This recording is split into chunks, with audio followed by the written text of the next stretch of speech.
لله رب العالمين والصلاة والسلام على سيد الأنبياء والمرسلين أما بعد فأعوذ بالله من الشيطان الرجيم بسم الله الرحمن الرحيم الصلاة والسلام عليك يا رسول الله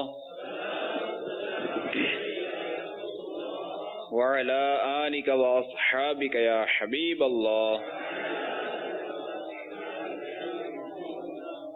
الصلاة والسلام عليك يا نبي الله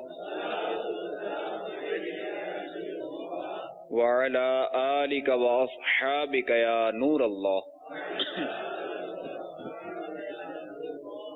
فرمان مصطفیٰ صلی اللہ تعالی علیہ وآلہ وسلم نیت المؤمن خیر من عملہ، مسلمان کی نیت اس کے عمل سے بہتر ہے، اور یاد ہے کہ جتنی اچھی نیتیں زیادہ ہوں گی اتنا ثواب بھی زیادہ ہوگا. سورۃ النحل آیت نمبر 125 ادع الی سبیل ربک بالحکمۃ والموعظۃ الحسنہ، اپنے رب کی راہ کی طرف بلاؤ پکی تدبیر اور اچھی نصیحت سے. اور بخاری شریف میں وارد اس فرمان مصطفیٰ صلی اللہ تعالی علیہ وآلہ وسلم بلغوا عنی ولو آیہ، یعنی پہنچا دو میری طرف سے اگرچہ ایک ہی آیت ہو، اس میں دیے ہوئے احکام کی پیروی کروں گا انشاءاللہ، نیکی کا حکم دوں گا اور برائی سے منع کروں گا. اشعار پڑھتے نیز عربی انگریزی اور مشکل الفاظ بولتے وقت دل کے اخلاص پر توجہ رکھوں گا، یعنی اپنی علمیت کی دھاک بٹھانی مقصود ہوئی تو بولنے سے بچوں گا. مدنی قافلے، مدنی انعامات اور علاقائی دورہ برائے نیکی کی دعوت وغیرہ کی رغبت دلاؤں گا. قہقہ لگانے اور لگوانے سے بچوں گا.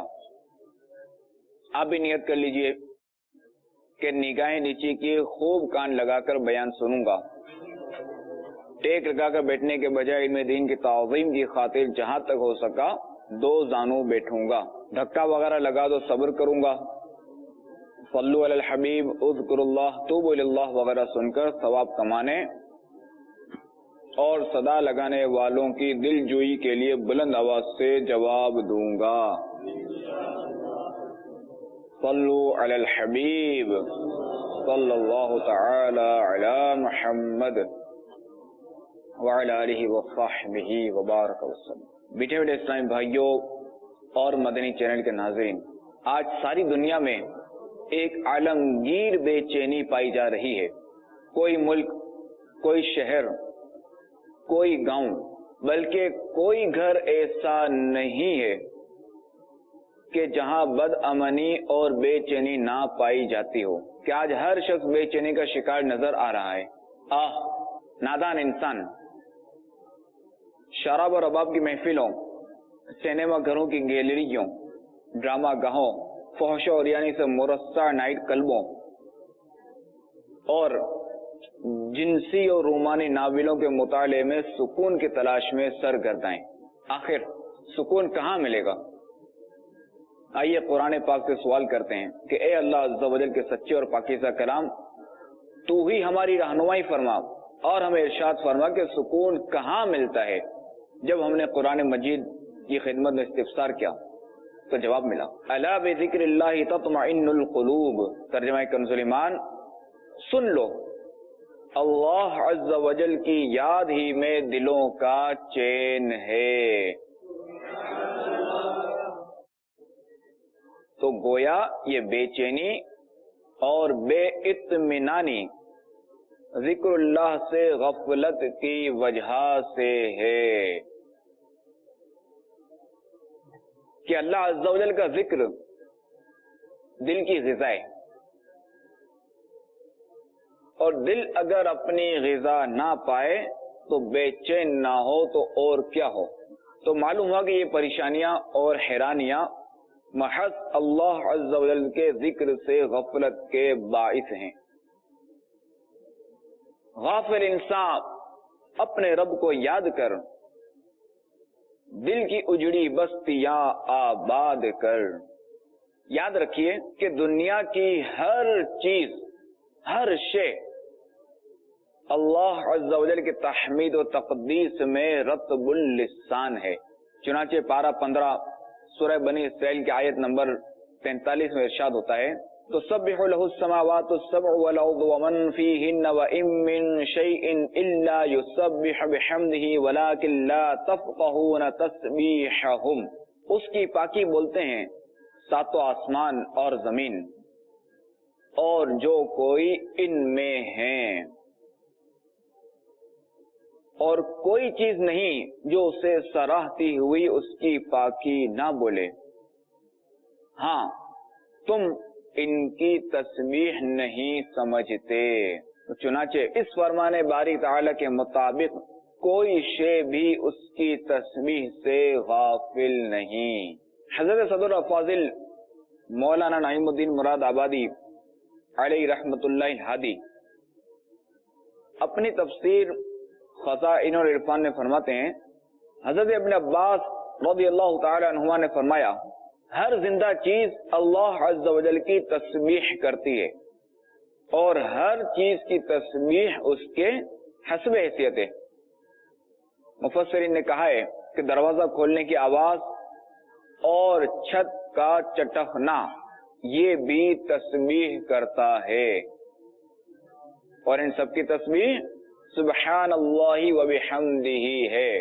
بخاری شریف میں حضرت عبداللہ بن مسعود رضی اللہ تعالی عنہ سے منقول ہے کہ ہم نے تاجدار مدینہ صلی اللہ تعالی علیہ وآلہ وسلم کی انگشتہائے مبارکہ سے پانی کے چشمے جاری ہوتے دیکھے، اور یہ بھی دیکھا کہ کھاتے وقت میں کھانا تسبیح کرتا تھا.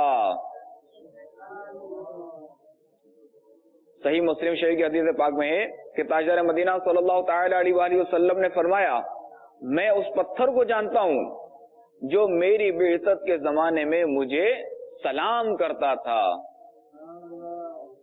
ابن عمر رضی اللہ تعالی عنہما سے مروی ہے کہ سرکار مدینہ صلی اللہ تعالی علیہ وآلہ وسلم لکڑی کے ایک ستون سے تکیہ فرما کر خطبہ فرمایا کرتے تھے.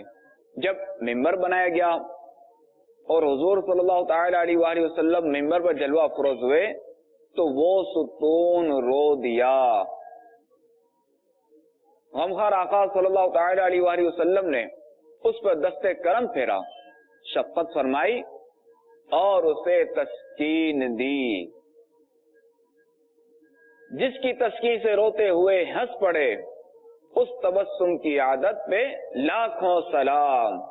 تو میٹھے اسلامی بھائیوں اور مدنی چینل کے ناظرین، ان تمام احادیث سے جمادات یعنی بے جان چیزیں مثلا پتھر، لکڑی وغیرہ کا کلام اور تسبیح کرنا ثابت ہوا کہ شجر و حجر، جمادات و حیوانات سبھی اس کی یاد میں مشغول ہیں، اور جو غافل ہوا وہ سراسر خسارے میں رہا. چنانچہ حدیث پاک میں آتا ہے، کسی درخت پر کلہاڑا اسی وقت چلتا ہے جبکہ وہ ذکر اللہ سے غفلت اختیار کرے. جو جانور ذکر اللہ سے غافل ہوتا ہے وہ ذبح کر دیا جاتا ہے. آئیے ایک حکایت سنتے ہیں کہ حضرت جنید بغدادی علیہ رحمت اللہ الہادی کے پاس کسی شخص نے ایک پرندہ بطور تحفہ بھیجا. آپ رحمت اللہ تعالی علیہ نے اسے قبول کر کے پنجرے میں بند کر دیا اور کچھ مدت اپنے پاس رکھ کر ایک دن اسے آزاد فرما دیا. لوگوں نے پوچھا، حضرت آپ نے اسے آزاد کیوں کر دیا؟ تو فرمایا، مجھے اس پرندے نے بڑی منت سے کہا تھا کہ اے جنید، افسوس تو اپنے دوستوں کے ساتھ ملاقات کا لطف اٹھائے اور مجھے میرے دوستوں کی ملاقات سے یوں دور رکھے اور پنجرے میں قید رکھے. تو مجھے اس پر رحم آیا اور چھوڑ دیا. اڑتے وقت وہ پرندہ کہنے لگا کہ پرندہ یا جانور جب تک ذکر اللہ میں مصروف رہتا ہے آزاد رہتا ہے، اور جہاں اس پر غفلت طاری ہوئی قید میں مبتلا ہو جاتا ہے. اے جنید، میں یاد الہی سے ایک ہی دن غافل ہوا تھا جس کی سزا میں مجھے پنجرے کی سخت قید بھگتنا پڑی. ہائے ان لوگوں کا کیا حال ہوگا جو اکثر اوقات ذکر اللہ سے غافل رہتے ہیں. اے جنید، میں آپ کے سامنے پکا وعدہ کرتا ہوں کہ آئندہ کبھی ذکر اللہ سے غافل نہ رہوں گا. اور یہ کہہ کر پرندہ اڑ گیا. پھر وہ پرندہ حضرت جنید بغدادی علیہ رحمت اللہ الہادی کی زیارت کے لیے آیا کرتا اور ان کے ہمراہ دسترخوان پر دانے وغیرہ بھی کھایا کرتا تھا. جب حضرت جنید بغدادی رحمت اللہ تعالی علیہ کا انتقال ہوا تو وہ پرندہ بھی زمین پر گر پڑا اور تڑپ تڑپ کر ٹھنڈا ہو گیا. اس کے بعد آپ رحمت اللہ تعالی علیہ کو کسی نے خواب میں دیکھا اور حال پوچھا تو آپ نے جواب دیا کیونکہ اس پرندے پر میں نے رحم کھایا تھا اللہ عز و جل نے بھی مجھ پر رحم کیا. اللہ تعالیٰ کی ان پر رحمت ہو اور ان کے صدقے ہماری مغفرت ہو. ایک بزرگ رحمت اللہ تعالی علیہ کے حالات میں لکھا ہے کہ آپ مچھلیاں پکڑ رہے تھے اور آپ کے ساتھ آپ کی چھوٹی لڑکی بھی بیٹھی تھی. آپ رحمت اللہ تعالی علیہ جو بھی مچھلی پکڑتے وہ اپنی لڑکی کو دیتے جاتے اور وہ لڑکی اپنے والد سے مچھلیاں لے لے کر پھر دریا میں ڈالتی جاتی.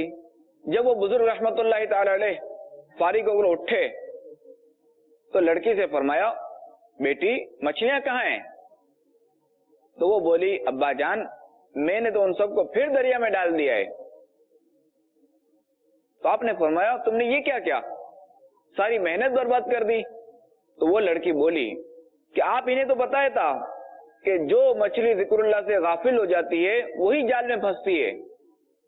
تو آپ رحمت اللہ تعالی علیہ جس مچھلی کو پکڑتے تھے میں سمجھ لیتی تھی کہ یہ مچھلی ذکر اللہ سے غافل ہے جبھی تو پکڑی گئی ہے. اس لیے میں نے اس خیال سے غافل مچھلیاں کھا کر ان کی صحبت سے کہیں ہم بھی ذکر اللہ سے غافل نہ ہو جائیں لہذا میں نے ساری مچھلیاں پھر دریا میں ڈال دیں. ایک بزرگ رحمت اللہ تعالی علیہ کے بارے میں آتا ہے کہ انہوں نے قرآن پاک کی جب یہ آیت پڑھی وَإِن مِّن شَيْءٍ إِلَّا يُسَبِّحُ ترجمہ کنز ایمان اور کوئی چیز نہیں جو اسے سراہتی ہوئی اس کی پاکی نہ بولے. تو ان کے دل میں خیال آیا کہ اگر یہی بات ہے تو پھر ان چیزوں کی آواز ہمیں سنائی کیوں نہیں دیتی. یہ خیال آتے ہی انہیں پیشاب کی حاجت ہوئی اور وہ لوٹے کی طرف لپکے تو لوٹے سے آواز آنے لگی اللہ اللہ. انہوں نے لوٹے سے جو اللہ کا نام پاک سنا تو شرما گئے کہ اس ذکر اللہ کرنے والے کو بیت الخلاء میں کیسے لے جاؤں, یہ تو بے ادبی ہوگی. پھر ڈھیلا اٹھانے بڑے تو سب ڈھیلوں سے آواز آ رہی تھی اللہ اللہ اللہ. اب وہ حیران ہوئے کہ ان ڈھیلوں کو بیت الخلاء میں کیسے لے جا سکتا ہوں کہ جو اللہ اللہ کر رہے ہیں. الغرض وہ جس طرف بڑھتے ہیں ہر چیز سے اللہ اللہ سنتے اور بڑے حیران ہوئے کہ کیا کروں. اتنے میں عاطف غیبی کی آواز سنی کہ کچھ سمجھے کہ ہم ان چیزوں کی آواز تمہارے کانوں کو اسی لیے نہیں سننے دیتے تاکہ تمہارے کاروبار نہ رک جائیں. وہ بزرگ فوراً سجدے میں گر گئے اور اپنے وسوسۂ دل کی معافی چاہی. تو میٹھے اسلامی بھائیوں اور مدنی چینل کے ناظرین, دیکھا آپ نے کہ کائنات کا ذرہ ذرہ اللہ عز و جل کا ذکر کرتا ہے, لیکن ہم لوگ کس قدر نادان ہیں کہ اللہ عز و جل نے ہم پر طرح طرح کے انعامات فرمائے, بے شمار نعمتیں عطا فرمائیں, پھر بھی ہم اللہ عز و جل کی یاد اور اس کے ذکر سے غافل ہیں. دیکھیے کہ دنیا میں بھی یہ دستور ہے کہ جس کا کھاؤ اسی کا گاؤ. تو یوں بھی شکر نعمت کے طور پر ہمیں زیادہ سے زیادہ اللہ عز و جل کا ذکر کرنا چاہیے. یہ جائے کہ اس نے ہمیں ذکر کا حکم دیا ہے, اور پھر ذکر الہی عظیم الشان اجر و ثواب کا موجب اور روز قیامت بلندی درجات کا سبب ہونے کے ساتھ ساتھ انتہائی اہمیت و فضیلت کا حامل بھی ہے. چنانچہ حضرت ابو سعید رضی اللہ تعالی عنہ سے روایت ہے کہ نبیوں کے سلطان رحمت عالم میان سردار دو جہان محبوب رحمان صلی اللہ تعالی علیہ وآلہ وسلم کی بارگاہ اقدس میں عرض کیا گیا کہ کون سے بندے اللہ عز و جل کے نزدیک افضل اور قیامت کے دن بلند درجے والے ہیں؟ تاجدار مدینہ صلی اللہ تعالی علیہ وآلہ وسلم نے فرمایا اللہ عز و جل کا بہت ذکر کرنے والے مرد اور بہت ذکر کرنے والی عورتیں۔ آپ علیہ الصلوۃ والسلام کی بارگاہ میں پھر عرض کیا گیا اے اللہ عز و جل کے رسول، اللہ کی راہ کا غازی کون ہے؟ تاجدار مدینہ صلی اللہ تعالی علیہ وآلہ وسلم نے ارشاد فرمایا اگر غازی مشرکین اور کفار پر اتنی تلوار چلائے کہ تلوار ٹوٹ جائے اور خون میں رنگ جائے تب بھی اللہ عز و جل کا ذکر کرنے والا اس سے درجے میں زیادہ ہوگا۔ نیز تاجدار مدینہ صلی اللہ تعالی علیہ وآلہ وسلم کا ارشاد ہے بہت سے لوگ ایسے ہیں کہ دنیا میں نرم نرم بستروں پر اللہ کرتے ہیں جس کی وجہ سے ان کو اللہ عز و جل جنت کے اعلیٰ درجوں میں پہنچا دیتا ہے۔ میٹھے میٹھے اسلامی بھائیوں اور مدنی چینل کے ناظرین، یقیناً اللہ عز و جل رحمان اور رحیم ہے، اس کی رحمت بہت بڑی ہے اور وہ نقطہ نواز ہے، بظاہر معمولی نظر آنے والے اعمال کے سبب بڑے سے بڑے گناہ گاروں کو بخش دیا کرتا ہے کہ جو اس کی رحمت پر نظر رکھے اور اس کے ساتھ اپنا حسن ظن قائم کرے، نیز اس کے ذکر سے اپنی زبان تر رکھے تو انشاءاللہ عز و جل دونوں جہاں میں اس کا بیڑا پار ہے۔ ذکر و درود کی کثرت کی عادت بنانے کا ایک بہترین ذریعہ تبلیغ قرآن و سنت کے عالمگیر غیر سیاسی تحریک دعوت اسلامی کے مدنی ماحول سے وابستہ ہو کر مدنی قافلوں میں عاشقان رسول کے ساتھ سنتوں بھرا سفر بھی ہے۔ مدنی قافلے میں سفر کرنے والے ایک خوش نصیب اسلامی بھائی کی ایمان افروز حکایت سنیے اور جھومیے۔ چنانچہ وسیم اتاری باول مدینہ کے اسلامی بھائی امیر اہل سنت کے پاس تشریف لاتے تھے، بیچارے کے ہاتھ میں کینسر ہو گیا اور ڈاکٹروں نے ہاتھ کاٹ ڈالا۔ ان کے علاقے کے اسلامی بھائی نے بتایا امیر اہل سنت کو کہ وسیم بھائی شدت درد کے سبب سخت اذیت میں۔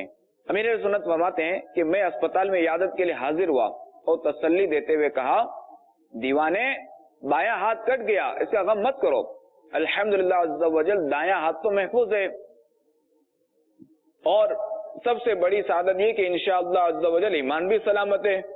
الحمدللہ میں نے انہیں کافی صابر پایا، صرف مسکراتے رہے، یہاں تک کہ بستر سے اٹھ کر مجھے باہر تک پہنچانے آئے۔ رفتہ رفتہ ہاتھ کی تکلیف ختم ہو گئی، مگر بیچارے کا دوسرا امتحان شروع ہو گیا، اور وہ یہ کہ سینے میں پانی بھر گیا، درد و کرب میں دن کٹنے لگے۔ آخر ایک دن تکلیف بہت بڑھ گئی، ذکر اللہ شروع کر دیا، سارا دن اللہ اللہ کی صداؤں سے کمرہ گونجتا رہا۔ طبیعت بہت زیادہ تشویشناک ہو گئی تھی، ڈاکٹر کے پاس لے جانے کی کوشش کی گئی مگر انکار کر دیا۔ دادی جان نے فرط شفقت سے گود میں لے لیا ان کا سر، زبان پر کلمہ طیبہ لا الہ الا اللہ محمد رسول اللہ جاری ہوا، اور 22 سالہ محمد وسیم اتاری کی روح قفس انصری سے پرواز کر گئی۔ انا للہ و انا الیہ راجعون۔ جب مرحوم کو غسل کے لیے لے جانے لگے تو اچانک چادر چہرے سے ہٹ گئی۔ مرحوم کا چہرہ گلاب کے پھول کی طرح کھلا ہوا تھا۔ غسل کے بعد چہرے کی بہار میں مزید نکھار آ گیا۔ بعد تدفین عاشقان رسول نعتیں پڑھ رہے تھے، قبر سے خوشبوؤں کی ایسی لپٹیں آنے لگی کہ مشام جہاں معطر ہو گئے، مگر جس نے سونگی اسی نے سونگی۔ گھر کے کسی فرد نے انتقال کے بعد خواب میں مرحوم محمد وسیم اتاری کو پھولوں سے سجے ہوئے کمرے میں دیکھا۔ اور پوچھا کہاں رہتے ہو؟ تو ہاتھ سے ایک کمرے کی طرف اشارہ کرتے ہوئے کہا یہ میرا مکان ہے، یہاں میں بہت خوش ہوں۔ پھر ایک آراستہ بستر پر لیٹ گئے۔ مرحوم کے والد صاحب نے خواب میں اپنے آپ کو وسیم اتاری کی قبر کے پاس پایا۔ یکایک قبر شق ہوئی اور مرحوم سر پر سبز سبز امامہ سجائے ہوئے سفید کفن میں ملبوس باہر نکل آئے، کچھ بات چیت کی اور پھر قبر میں داخل ہو گئے اور قبر دوبارہ بند ہو گئی۔ ہم گناہ گاروں پہ تیری مہربانی چاہیے، سب گناہ دھل جائیں گے، رحمت کا پانی چاہیے۔ اللہ عز و جل کے ان پر رحمت ہو اور ان کے صدقے ہماری مغفرت ہو۔ اللہ عز و جل سے دعا ہے کہ امت محبوب کی مغفرت فرمائے اور ہم سب کو دعوت اسلامی کے مدنی ماحول میں استقامت عطا فرمائے اور مرتے وقت ذکر و درود اور کلمہ طیبہ نصیب فرمائے۔ آمین بجاہ النبی الامین صلی اللہ تعالی علیہ وآلہ وسلم۔ صلو علی الحبیب صلی اللہ تعالی علی محمد وعلی آلہ وصحبہ وبارک وسلم۔ اچھا یہ بتائیے کہ جسم کی غذا کیا ہے؟ جسم کی غذا یہ جیسے کھانا وغیرہ کھانا اور اس طرح کی ہوتی ہے۔ جسم کی غذا وہی جو ہم کھاتے ہیں، پراٹھے، اناج پراٹھے، فاسٹ فوڈ، پیزا، کباب، سموسے وغیرہ، یہ جسم کی غذا ہے۔ دروازہ کھولنے کی آواز اور چھت کا چٹکنا یہ کیا ہے؟ ان کی پھر تسبیح کیا ہے؟ سبحان اللہ وبحمدہ۔ ماشاءاللہ، جواب درست ہے۔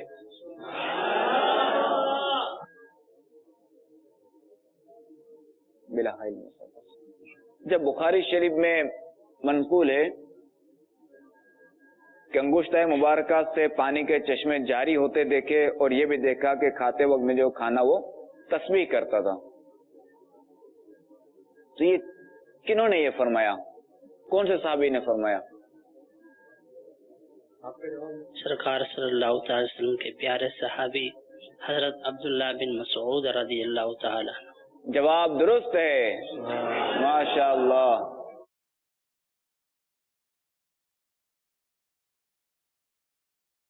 ایک حدیث پاک ہے کہ جس میں آپ علیہ السلام نے فرمایا تھا کہ مجھے سلام کرتا تھا، اب وہ سلام کرنے والا کیا اور کس زمانے میں سلام کرتا تھا؟ وہ ایک پتھر تھا جو آپ صلی اللہ علیہ وسلم کو بعثت سے قبل سلام کرتا تھا۔ جواب درست ہے۔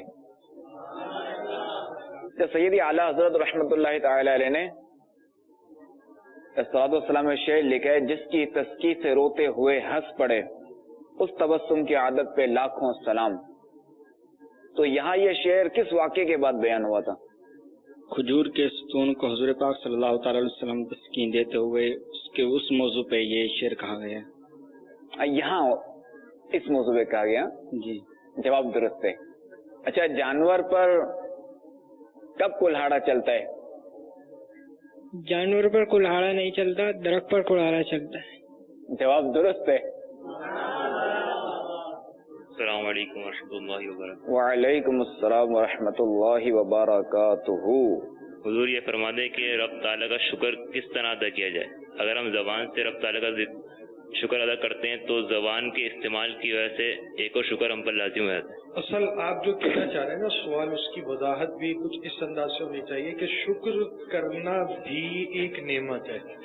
اگر بندہ کسی نعمت پر اللہ رب العالمین کا شکر ادا کر رہا ہے تو یہ اللہ تعالیٰ نے اسے توفیق دی کہ وہ شکر ادا کرے، تو اب وہ شکر کیسے ادا کرے کہ وہ خود ایک اور نعمت پہ مبتلا ہوا؟ یعنی اس نے کہا کہ اللہ تعالیٰ کا شکر ہے کہ اس نے مجھے یہ نعمت دی، تو اللہ تعالیٰ نے یہ بھی تو نعمت دے دی کہ اس کو شکر کی توفیق دی۔ تو شکر کی نعمت کے حوالے سے آپ کا یوں سوال کی وضاحت بنے گی۔ صلو علی الحبیب صلی اللہ تعالی علی محمد۔ دراصل جو ہے وہ ہمارے یہاں جو ہے نا وہ